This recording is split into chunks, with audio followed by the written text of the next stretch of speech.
Saludos. Bienvenidos y bienvenidas a esta cápsula informativa sobre legislación laboral que recurrentemente acá en la Sociedad para la Gerencia de Recursos Humanos la hacemos para ponernos al día en estos temas tan importantes. Hoy vamos a dialogar con ustedes sobre una ley reciente, una enmienda a la Ley 17 del 22 de abril de 1988. Estamos hablando de la Ley 82 del 2022. Esta Ley 82 del 2022 es realmente una respuesta. No hay duda que yo lo puedo ver como una respuesta a la intención de la Procuraduría de la Mujer de tener inherencia y de tener jurisdicción sobre estos asuntos.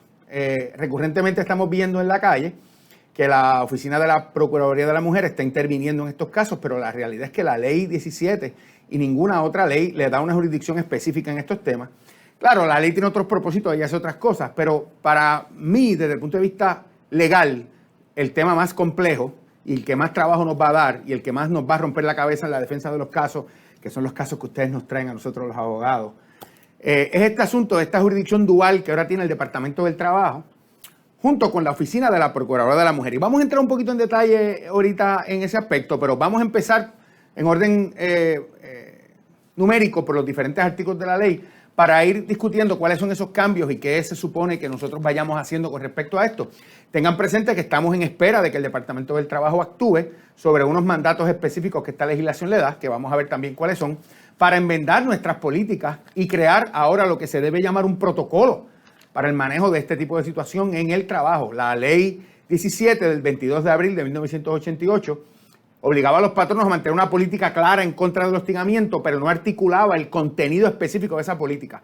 Ahora tenemos contenido de sobra en esta nueva enmienda de la Ley 82, que trae una enumeración bien larga sobre el contenido específico de lo que debe tener o lo que deben tener estos protocolos internos para el manejo de situaciones de hostigamiento sexual en el trabajo. Vamos a empezar por el primer artículo que la ley trae o que la ley enmienda. Y la ley enmienda el artículo 2 de la ley 17 del 22 de abril de 1988. Esta ley 82 enmienda para incluir o ampliar la definición de empleado, incluyendo ahora los interns. Ustedes saben que en muchas ocasiones las empresas se traen personas que están haciendo programas de internado, ya sean en muchas ocasiones conducentes a grado o a veces no son conducentes a grado. Recuerden que estos elementos de compensabilidad de si un internship o un interno es empleado tiene su propia problemática y ha sido objeto de reglamentación a nivel federal. En Puerto Rico tenemos muy poco. Pero ahora esta ley reconoce esta figura del intern o reconoce esta figura de los internos a personas que realizan internados para decir que la definición de empleado bajo la Ley 17 incluye a estas personas que realizan internados con propósitos educativos o de entrenamiento independientemente de que reciba compensación. O sea, que estas personas que hacen o llevan a cabo procesos de entrenamiento o educativos en nuestras organizaciones ahora van a estar cubiertos por la Ley 17 del 22 de abril de 1988 y tienen o tendrían una causa de acción en caso de que entiendan que alguien en la compañía ha incurrido en esta conducta con respecto a esas personas y vindiquen o intenten vindicar en el tribunal una reclamación de esta naturaleza, que es en última instancia el tribunal es donde esta reclamación tendría que llegar, porque sabemos obviamente que inicialmente se puede presentar en el Departamento del Trabajo, en la Unidad Antidiscrimen, o en la Comisión para la Igualdad de Oportunidades en el Empleo, el EEOC a nivel federal, ahora también en la Oficina de la Procuradora de la Mujer, pero en esos foros la capacidad es únicamente investigativa, no es adjudicativa, y para una eventual adjudicación y remuneración económica con los remedios que la ley dispone, la persona tendría que llegar hasta el tribunal. Y vamos a ver ahorita cómo esta ley complica esa llegada al tribunal y todas las cosas que podrían pasar en caso de que se opte por el camino de llevar el caso a través de la Procuraduría de la Mujer, que es el foro nuevo donde estos casos se pueden llevar de conformidad con este estatuto o esta enmienda a la Ley 17 del 22 de abril de 1988. Lo segundo, la sección 2 de la ley trae o crea el artículo 15 y es el artículo que se titula Protocolos en el lugar de trabajo. Ya no es una política común como la conocíamos, ya no es este pronunciamiento de que si pasa algo, mencionar las definiciones de hostigamiento sexual y si pasa algo, te tienes que quejar aquí, esto está prohibido, nadie está autorizado a incurrir en esta conducta, nadie está obligado a tolerarla, que es el pronunciamiento general que tenemos en nuestros manuales. Ahora es algo mucho más específico. Mire, primero, dice que usted tiene que promulgar e implantar un protocolo para manejar situaciones de hostigamiento sexual en lugares de trabajo o empleo. Recuerden que esta ley aplica a lugares o patronos públicos o privados. Esta ley también complica un poco más el caso de investigaciones en el sector público. Vamos a ver dónde y cómo y por qué. Dice la ley que la Oficina de la Procuradora de la Mujer y el Departamento del Trabajo y Recursos Humanos, y usan dos verbos que son muy particulares, brindarán asesoramiento técnico. Está obligadas ambas agencias a brindar asesoramiento técnico para la elaboración e implantación de los protocolos. Y también, hay otro verbo en plural, velarán por el fiel cumplimiento de los mismos. Ahora no hay duda que de conformidad con la política pública de Puerto Rico, la Oficina de la Procuradora de la Mujer tiene autoridad para investigar estos casos. ¿Con qué fin, con qué resultado y qué va a suceder ahí? Vamos a hablar ya mismo de ese tema. Dice la ley en esa misma sección que los patronos podrán optar por una de dos opciones. Número uno, adoptar el protocolo modelo de prevención y manejo de casos de hostigamiento sexual y el formulario de quejas diseñado por el Departamento del Trabajo y Recursos Humanos de Puerto Rico. Esa es la opción uno. O implementar su propio protocolo y formulario de quejas que sea igual o superior a los estándares mínimos provistos bajo la guía emitida por el Estado. Y entonces nosotros tenemos ya muchas personas acá en la sociedad y nosotros en nuestra oficina, muchos clientes preguntando, esta ley 82, ¿qué me obliga a hacer? Ya tienen los protocolos enmendados, ya tienes la política nueva, ya como... Mire, hay que esperar que el Departamento del Trabajo se mueva y apruebe tanto el protocolo modelo como ese documento que se va a llamar, o le llamarían formulario de quejas, porque nosotros tenemos que cumplir con los estándares mínimos que estén ahí. Así que no tenemos opción, tenemos que esperar cumplir con esos estándares mínimos. No podemos hacer nada hasta que esos documentos no salgan, porque nos estaríamos aventurando a que el documento que publiquemos no cumpla con esos estándares mínimos. Así que tenemos que esperar, vamos con calma, hay que esperar que el Departamento del Trabajo actúe. No surge de la ley que el Departamento del Trabajo tenga un término específico para actuar, aunque últimamente están muy activos haciendo muchas cosas por ahí. Me imagino que vendrán ya mismo con algo, pero hay que esperar porque tenemos que cumplir con ese elemento, esos requisitos mínimos que el Departamento del Trabajo se supone que exponga ahí, para luego nosotros aprobar nuestros protocolos internos y aprobar ese documento que se va a titular el formulario de quejas. Hasta que eso no esté publicado, mi consejo es que no hagamos nada. Podemos sentarnos y darle cabeza a esto y hacer algo que entendamos cumpla con esta de la A a la N. Todos esos incisos que ahora se supone que esto tenga. Y le voy a dar un sabor de por dónde esto viene. Mire, la declaración de que el hostigamiento sexual en el lugar de trabajo es ilegal. Eso es algo que ya las políticas nuestras casi todas tienen. La base legal, mencionar la ley 17 del 22 de abril de 1988. Una declaración de propósito que, entre paréntesis, dice la ley que es prevenir, desalentar, evitar y no tolerar las conductas de hostigamiento sexual en el empleo. Las definiciones, la definición de empleado, la definición de hostigamiento sexual que está en la ley. Igualmente, una designación del personal a cargo de asuntos de hostigamiento sexual y las responsabilidades del mismo. Si el patrón, fíjense, la ley dice, si el patrón tiene más de 5 empleados, una descripción del proceso para presentar quejas internas sobre hostigamiento sexual y los nombres e información de contacto de las personas o personas a quienes se deben presentar las quejas. Eso yo lo pondría en la política independientemente tenga o no tenga 5 empleados el patrón. Eso es bastante básico. Eso es a dónde voy y qué responsabilidad tiene cada persona a donde yo voy. Investigar, presentar un informe y todo ese tipo de dinámica. Así que ese realmente yo lo cumpliría independientemente del número de empleados, pero el mandato específico es para patronos que tengan 6 o más empleados, es decir, más de 5. ¿Quién puede radicar una querella y el procedimiento para radicarlas? El cual, dice la ley, deberá incluir la opción de presentar queja o querella verbal, escrita o anónima. Además, tiene que hacer referencia específica a la capacidad de investigar rumores basados en sospecha real. Es lo que siempre hemos dicho en nuestro seminario. Los patrones están obligados a actuar a base de rumores, en ese sentido. Y, claro, sospecha real, pues cualquier rumor en que se establezcan circunstancias, lugares, hechos y personas envueltas, pues ya hay una sospecha real. Medidas específicas para mantener la confidencialidad. Yo añadí la palabra específica porque quiero que sean específicas en los protocolos que diseñemos. H, disposiciones sobre represalias. Ustedes saben que el artículo 9 de la ley 17 prohíbe específicamente las represalias contra personas que se oponen, testifican, declaran, participan o de cualquier forma colaboran en un procedimiento investigativo interno o externo de hostigamiento sexual. Proporcionar ejemplos de conducta prohibida que constituirían hostigamiento sexual. Muchas políticas que yo he revisado las tienen, otras no las tienen, pero ahora hay que dar, en ese sentido, ejemplos de conducta prohibida.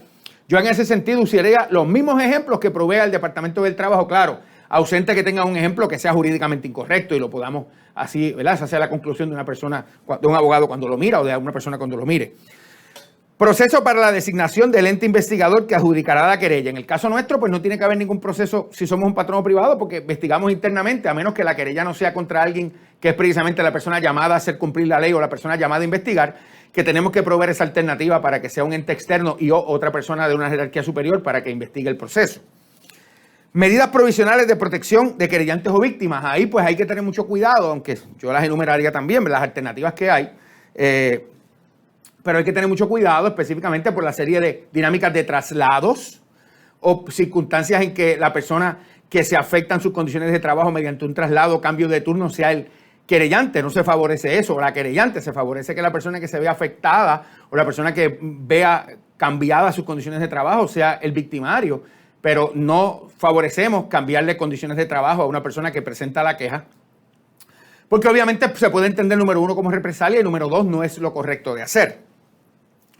Lo otro también es otros remedios legales y foros para víctimas, tanto judiciales como administrativos. Es decir, usted tiene que decirle en la política que la persona puede ir a la Procuraduría de la Mujer, al Departamento del Trabajo, que es la unidad antidiscrimen, y al Equal Employment Opportunity Commission, y las instrucciones sobre cómo contactar dichas agencias. O sea que hay que poner, presumo, las direcciones, los teléfonos y el lugar o de cómo contactar las direcciones electrónicas que esas agencias tienen para que las personas los puedan contactar. Fíjense que esas políticas ya a nivel federal, por ejemplo, la política de cumplimiento con cobra, ese initial notice, tiene una obligación de tener esas direcciones y esas información de contacto de las personas donde yo puedo radicar querella. O sea que nos estamos en ese sentido pareciendo un poco a esa reglamentación federal que es más específica y más particular. La M es información sobre las disposiciones legales federales y estatales relativas al hostigamiento sexual, los recursos disponibles para las víctimas y una declaración expresa de que pueda haber otras leyes locales aplicables. En ese sentido, pues, ¿qué otras leyes locales puede haber aplicables en estos casos? Pues mire, la ley 83 del 1 de agosto del 2019 es una ley que aquí va a aplicar y que de su propia faz, la ley 83 indica que tiene que estar mencionada en nuestra política de hostigamiento sexual. Yo no sé por qué estos individuos legislan la ley 83 y después la misma ley que crean para enmendar la ley 17 no hacen mención a la ley 83. La ley 83 dice que yo tengo que mencionar, tanto en el protocolo de violencia doméstica como en la política de hostigamiento sexual, ahora llamado protocolo contra el hostigamiento sexual o de cómo manejar casos de hostigamiento sexual, yo tengo que mencionar ese derecho que da la ley 83, que es una licencia de 15 días sin paga, que el empleado decide si la usa o no, yo no lo puedo obligar, y que esa licencia está disponible para personas que tienen escenarios de violencia doméstica, violencia de género, agresión sexual, maltrato a menores, hostigamiento sexual o acecho en su modalidad grave. Y esos 15 días se pueden usar flexible, fraccionado o intermitentemente. El empleado decide si los usa o no. No puede ser objeto de represalias por utilizarlos y también el empleado puede decidir utilizar alguna licencia concurrentemente que conlleve paga, como sería vacaciones o enfermedad, con la misma. Así que esa ley 83 tiene que estar mencionada igual en este nuevo protocolo, aunque no lo diga la ley 82. Me imagino que quizás el Departamento del Trabajo en ese política modelo y en ese formulario que diseñen, pues apercibirán o mencionarán esa ley 83 en ese sentido. Incluir un formulario de quejas para que los empleados denuncien incidentes de hostigamiento sexual, el cual deberá proveer, entre otras cosas, un espacio para que indique si ha habido quejas previas sobre hostigamiento sexual. Es decir, va a haber un encasillado, tiene que haber un encasillado en que la persona marque si previamente se ha quejado sobre el tema. Y esto es un poco peligroso, este N, porque normalmente la recomendación nuestra en los casos de hostigamiento sexual es nosotros conducir un proceso investigativo una vez llega la queja y que el proceso investigativo sea a través de preguntas y respuestas conducidos por un investigador que la empresa nombra o un funcionario del negocio.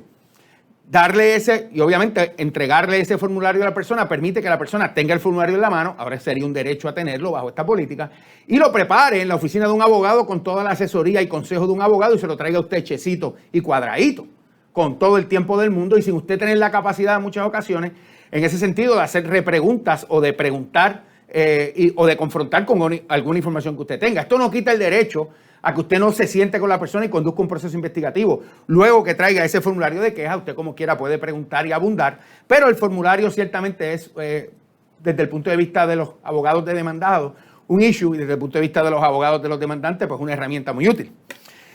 Otra cosa importante que esta ley hace es que crea un artículo 16 en la ley 17 para llamar o para crear lo que se llama un portal, y es el portal hostigamientosexualpr.gov, hostigamientosexual.pr.gov. Y eso va a estar adscrito tanto a la Procuraduría de la Mujer, o a la Oficina de la Procuradora de la Mujer, como al Departamento del Trabajo. Y ahí se va a poder encontrar información sobre las leyes y recursos relacionados al hostigamiento sexual. Y se podrán radicar querellas en línea sobre hostigamiento sexual únicamente.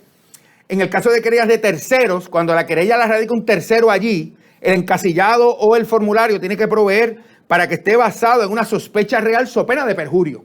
Particularmente si es un tercero que está notificando una situación, tendría que so pena de perjurio establecer claramente que tiene una sospecha real de que algo está sucediendo. Las querellas que se radiquen a través de dicho portal serán manejadas e investigadas y adjudicadas por la Oficina de la Procuradora de las Mujeres o el Departamento del Trabajo. Y ahí la pregunta es, ¿cómo se hace ese switch? Cuando la persona radica, la persona escoge el foro a donde quiere ir, el demandante, el reclamante o el querellante escoge el foro, o el foro se asigna aleatoriamente. ¿Bajo qué consideraciones se va a asignar ese foro? ¿Qué consecuencias tiene esto? Mire, son consecuencias legales muy serias. Pasa que aquí legislamos al garete sin entender en muchas ocasiones lo que esto significa. Y esta legislación realmente va a comportar muchos issues y va a ser objeto de litigios muy interesantes. Supongamos que yo radico una querella en la Oficina de la Procuraduría de la Mujer sobre hostigamiento sexual. Y después pretendo, con el resultado de esa querella, ya sea de causa probable o no causa probable, o de la determinación que acoja o que lleve a cabo o tome la agencia, la Procuradora de la Mujer, ir al Tribunal Federal a radicar. Para radicar una causa de acción de hostigamiento sexual a nivel federal, se requiere obviamente que aplique el título 7 a la empresa, 15 empleados o más, y se requiere agotamiento de remedios administrativos, cosa que no se requiere bajo la ley de Puerto Rico. Bajo la ley de Puerto Rico yo puedo radicar una querella de hostigamiento sexual bajo la ley 17 directamente en el tribunal sin tener que agotar remedios administrativos, pero a nivel federal se requiere ese agotamiento de remedios que se da en el Equal Employment Opportunity Commission. Y se puede dar también en el Departamento del Trabajo en su unidad antidiscrimen porque el Departamento del Trabajo ha suscrito un pacto de trabajo. Es decir, vamos a decirlo como es. El Equal Employment Opportunity Commission ha suscrito un pacto de trabajo, un acuerdo interagencial con el Departamento del Trabajo, solo con el Departamento del Trabajo, para que investigue esas querellas y las conclusiones que adopta en términos investigativos. También tiene la capacidad de que se lleven como causa probable, no causa probable o como un permiso para litigar al Tribunal Federal para evidenciar agotamiento de remedios previo a una radicación federal. Eso va a pasar también con la Oficina de la Procuraduría de la Mujer. El Departamento del Trabajo Federal, el Equal Employment Opportunity Commission, ya suscribió ese tipo de acuerdo.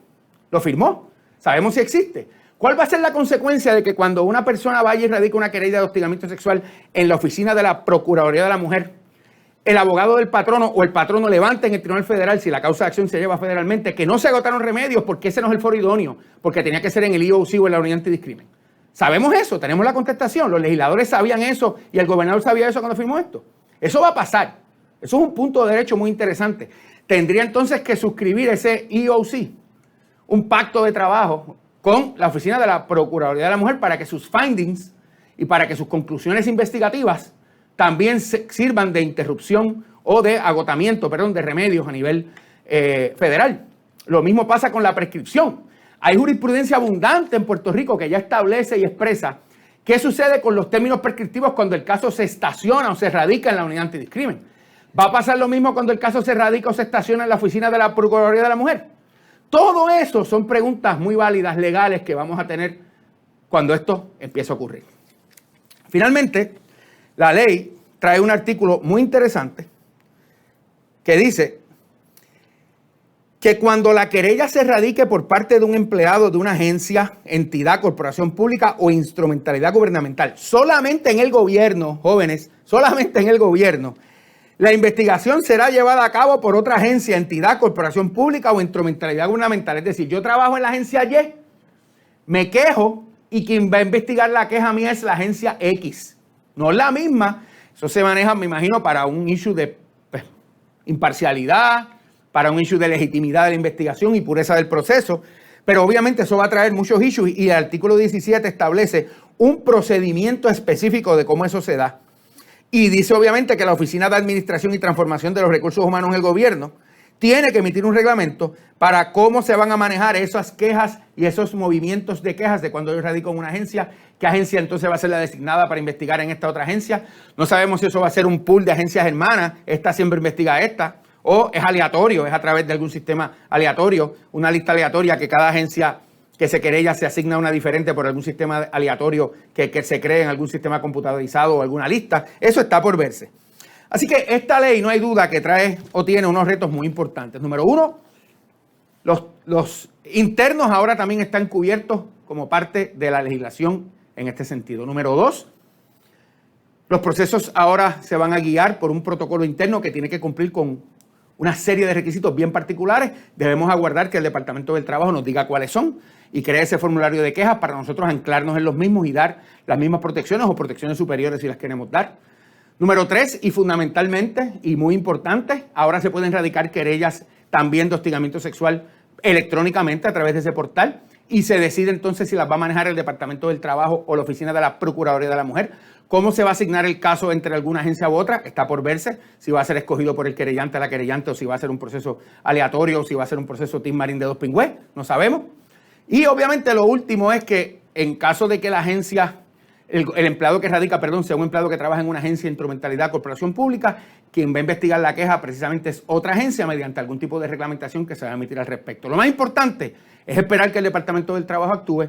Lo más importante es que estemos al día e inmediatamente que el departamento actúe, procedamos a enmendar nuestras políticas para crear ese protocolo interno para manejar situaciones de hostigamiento sexual que estén en cumplimiento con los requisitos reglamentarios o las guías que el Departamento del Trabajo publique. Gracias por su atención. Estamos siempre a la orden para atender estos asuntos con ustedes.